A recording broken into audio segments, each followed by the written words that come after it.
Inawezekana TikTok ikapata mnunuzi rasmi kwa sababu Trump ametangaza rasmi kwamba amepata mnunuzi wa TikTok. Rais wa Marekani Donald Trump amesema amepata mnunuzi wa mtandao wa kijamii wa TikTok.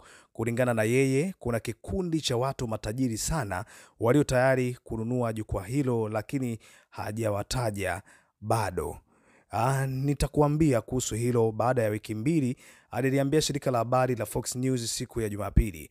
Mauzo ya TikTok huenda yakahitaji idhini kutoka kwa mamlaka ya China, alisema.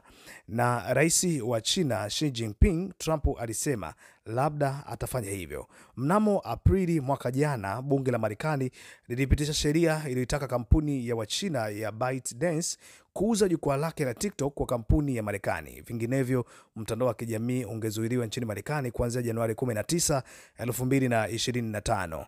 Wabunge wamesema kuwa TikTok kwa maombi ya Marekani ya China inaweza kuhamisha data kutoka kwa watumiaji wa Marekani kwenda kwa serikali ya China, na kwa hivyo ni tishio kwa usalama wa taifa.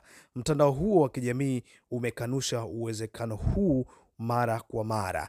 Bana, hii ni moja ya jambo kubwa ambalo hata watengenezaji wa maudhui kutokea kule Marekani wamekuwa wakipigania sana, wakidai kuwa wanahitaji kuweza kuachiwa huru kwa sababu maisha yao mengi yamekita katika utengenezaji wa maudhui na wanafanya maisha yao kupitia kazi hiyo. Sasa mtandao huu ni mtandao ambao unatengeneza views wengi sana kutokana na algorithm yake ambayo wameiweka, kitu ambacho kinafanya watu wengi waweze kuvutiwa kwa sababu ni rahisi kutumia na engagement yake pia inapatikana kwa urahisi. Lakini sasa kufungiwa kwake kunaenda kutengeneza janga kubwa. Mamilioni ya watu wanatajwa kwenda kukosa ajira endapo utazuiliwa.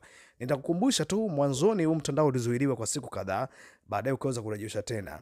Siku kadhaa ambazo ulikuwa umezuiliwa ukitafuta solution na kupewa mwezi mmoja, changamoto ilikuwa imezidi sana, kila mmoja akiweza kuipigania na kuweza kudai kwamba maisha yaweze kurejea kama zamani na mambo yaweze kwenda vizuri. Sijui hatua hii itafikia kwa namna gani, lakini naamini solution itapatikana na mambo yataenda sawa kama zamani.